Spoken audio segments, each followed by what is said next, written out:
एक समय की बात है। एक छोटे से गांव में रामदास और उनकी पत्नी मीरा रहते थे। उनके 2 बच्चे थे।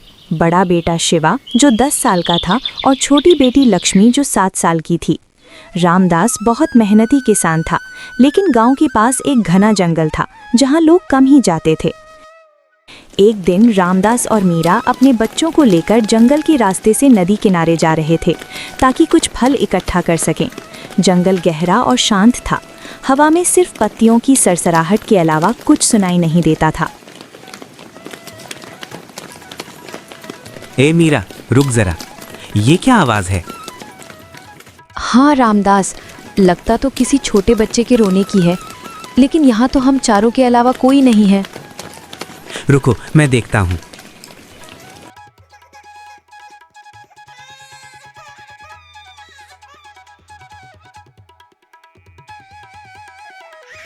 अरे ये देखो, कोई इस मासूम को जंगल में ऐसे छोड़कर चला गया। कितने पत्थर दिल लोग हैं दुनिया में, न जाने इसके माँ बाप कहाँ होंगे। चुप हो जा बेटा, चुप हो जा, हम हैं ना। रामदास, अगर इसे यहाँ छोड़ दिया तो जंगली जानवर खा जाएंगे। क्यों ना हम इसे अपने साथ ले चलें? हमारे पास तो पहले से 2 बच्चे हैं, एक बेटा और बेटी, लेकिन ये बेटा ही तो है और कितना प्यारा है। हाँ, ठीक कहते हो, चलो इसे घर ले चलते हैं। रामदास ने बच्चे का नाम कृष्ण रखा। वे चारों, शिवा, लक्ष्मी और नन्हा कृष्ण, घर लौट आए। समय तेजी से बीता। देखते ही देखते 15 साल गुजर गए। शिवा 25 साल का जवान हो गया, लक्ष्मी 22 की सुंदर युवती और कृष्ण 15 साल का होशियार लड़का। इन सालों में रामदास की सेहत खराब रहने लगी। मीरा, मुझे पास बुलाओ, लगता है मेरा समय पूरा हो गया। ऐसा मत कहो, आप ठीक हो जाओगे। नहीं, सुनो, मेरे जाने के बाद कृष्ण का पूरा ख्याल रखना। उसे कभी ये एहसास मत होने देना कि वो हमारा सगा नहीं है। मैं इतनी ज़मीन जायदाद छोड़कर जा रहा हूँ कि शिवा जीवन भर आराम से रह सकता है, और लक्ष्मी व कृष्ण का विवाह धूमधाम से करना। जैसी आपकी आज्ञा।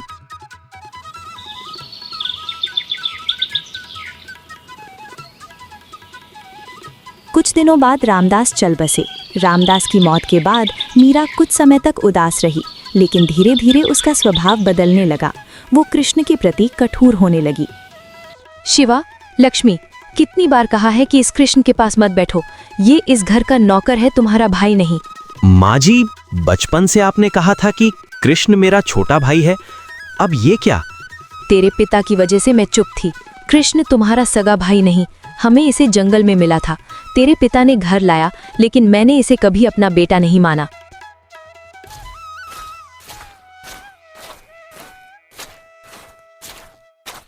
मैंने एक योजना बनाई है, हम इसे घर का सारा काम करवाएंगे।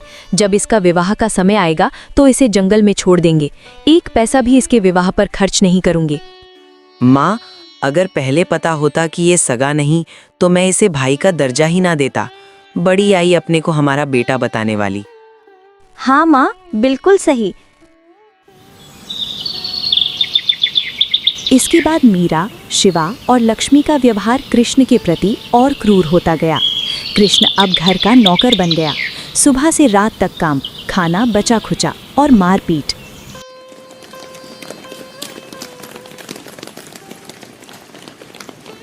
फिर 10 साल और बीत गए। कृष्ण अब 25 साल का मजबूत सुंदर जवान हो चुका था। शिवा 35 का, लक्ष्मी 32 की।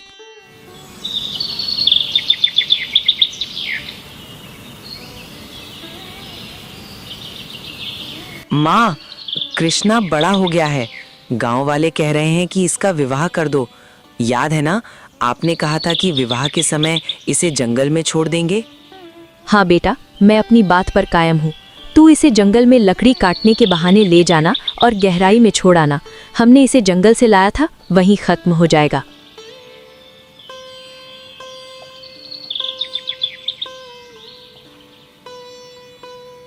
ओए कृष्ण, सुन, मैं जंगल लकड़ी काटने जा रहा हूँ।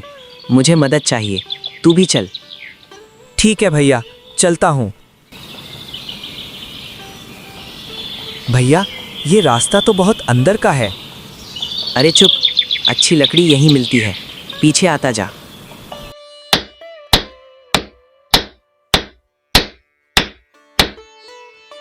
मुझे प्यास लगी है, मैं नदी से पानी पीकर आता हूँ, तू यहीं रुक। भैया जल्दी आना। और हाँ, मुझे भैया मत कह, तुझे कितनी बार मना किया है। काफी देर बीत गई, शिवा नहीं लौटा। भैया भैया भैया भैया।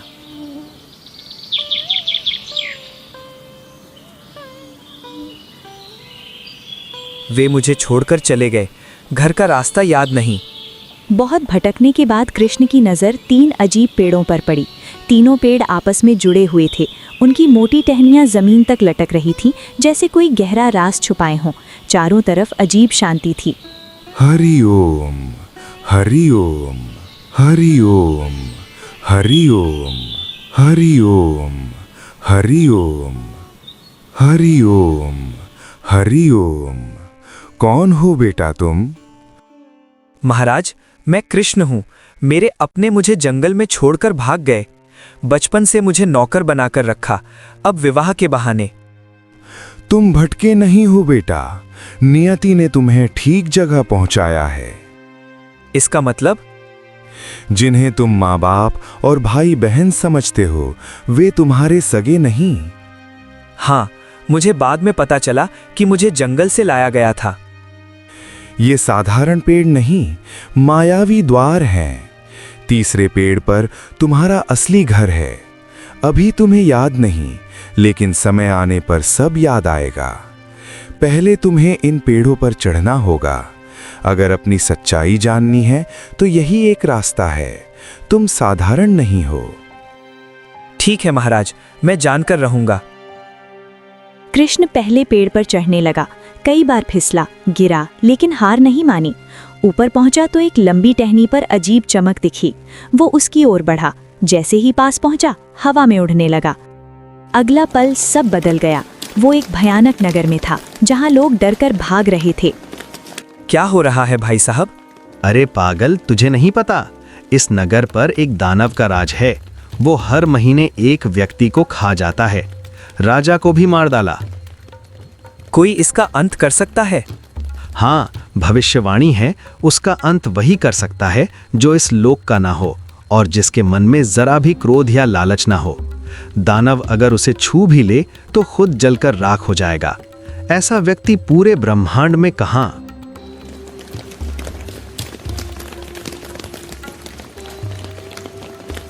तेरी हड्डियां चबाकर मजा आएगा।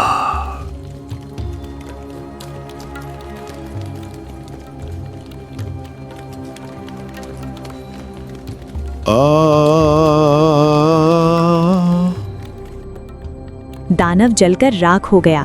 राख चमककर एक सोने की तलवार में बदल गई। कृष्ण ने तलवार उठा ली। नगरवासी हैरान रह गए।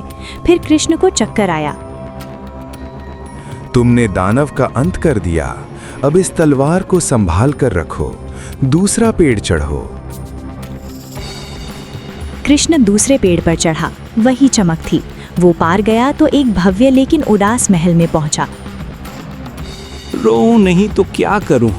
मेरा बेटा एक जादूगरनी ने अपहरण कर लिया है। वो उसे बलि चढ़ाएगी। कोई इसका अंत कर सकता है? कई योद्धा गए, मारे गए। भविष्यवाणी है, जादूगरनी का अंत सिर्फ एक सोने की जादुई तलवार से होगा। मैं कर सकता हूँ, मुझे गुफा तक ले चलिए।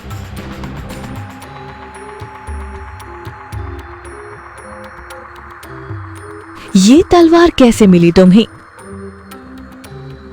ये तुम्हारा अंत करेगी।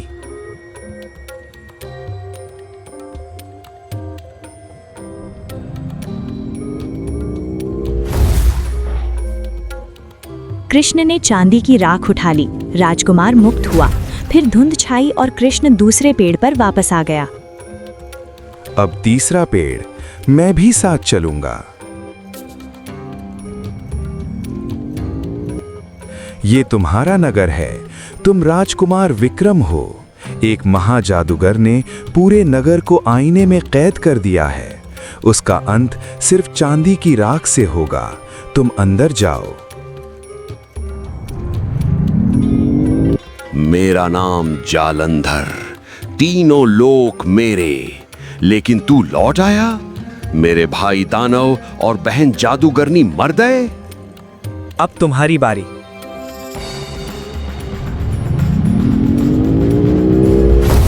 सब लोग आईने से बाहर आ गए। नगर फिर जीवंत हो गया। कृष्ण को सब याद आ गया। वो राजकुमार विक्रम था। जालंधर ने हमला किया था। एक साधु ने बताया था कि तीनों भाई बहनों का अंत एक ही व्यक्ति कर सकता है, जो इस लोक का ना हो, जिसका मन शुद्ध हो। इसके लिए विक्रम को नवजात बनकर पृथ्वी पर जाना था, अनाथ जैसा जीवन जीना था, ताकि मन में कोई बुराई न रहे। साधु ने उसे 3 मायावी पेड़ों के पास छोड़ा था। मुझे सब याद आ गया महाराज। जादूगर का अंत हो चुका है। अब ये नगर फिर से तुम्हारा है राजकुमार विक्रम। तुम राजकुमार कैसे बन गए? मुझसे तुम्हारा कोई बैर नहीं। अगर तुमने मेरे साथ बुरा न किया होता तो शायद मैं ये सब न कर पाता। मेरी नियति यही थी। 3 पेड़ सिर्फ मायावी नहीं थे, वे नियति के द्वार थे। जहां पहले ने शुद्धता सिखाई, दूसरे ने साहस और तीसरे ने सत्य का उद्घाटन किया। इसलिए ये कहानी सिर्फ एक राजकुमार की नहीं, बल्कि उस महान यात्रा की थी जिसे संसार ने 3 जादुई पेड़ों की कथा के नाम से जाना।